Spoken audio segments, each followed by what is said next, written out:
All right. This is one of my favorite sections when it comes to writing code like a pro and writing clean code because it's also one of the most misunderstood sections. That's comments. And that may seem like a strange thing to you because a lot of you, when you first start learning to code, you're going to be comment this, comment that. Computer science programs are teaching, aspiring developers to comment everything.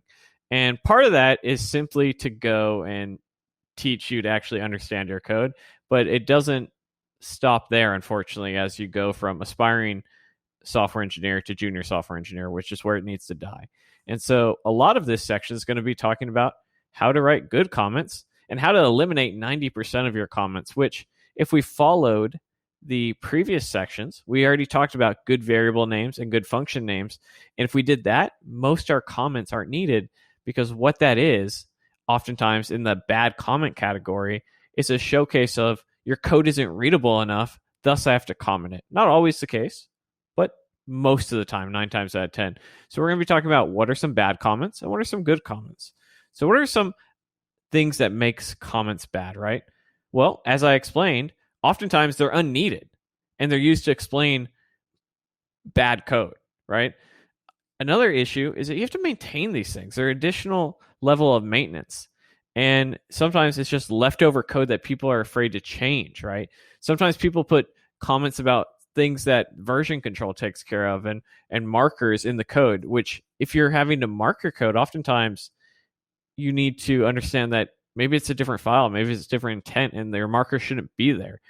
It's very, very understood that if I'm having to put something in a file to say, hey, this is different than the rest of the file, then it's a different aspect, and thus we should take it out. And to-dos. I've worked on projects where things change on a daily basis. You can't ever trust to-dos. So those are some of the items that make comments bad.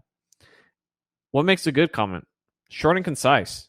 These long comments that are very detailed, oftentimes, sometimes they should be good. They're good, but usually it's a sign that your code is over-engineered or there's issues. It provides value.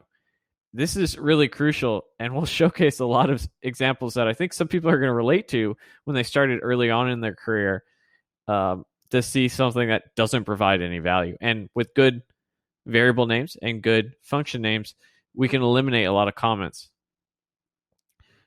Sometimes we have business logic that wouldn't make any sense to anybody, and that oftentimes clarifies why some code is needed when it involves business logic, not how the code runs, but logic as far as the domain specific is needed. And oftentimes a warning for something that is of utmost importance. There's a line in a project I wrote for a $1 billion company that if you remove this certain module that looks sort of strange out of place, the whole app will fall apart because of the intermingling of a Angular web app with a ASP.NET application that was necessary at the time. And then legal comments, things that you absolutely have to put in there. So let's go ahead and look at some examples. I know that's a lot of talking, but this is a very important section, and it came after the variables and the functions and all the other stuff, because if you can do that, we can eliminate a lot of these comments and clean up our code bases quite a bit.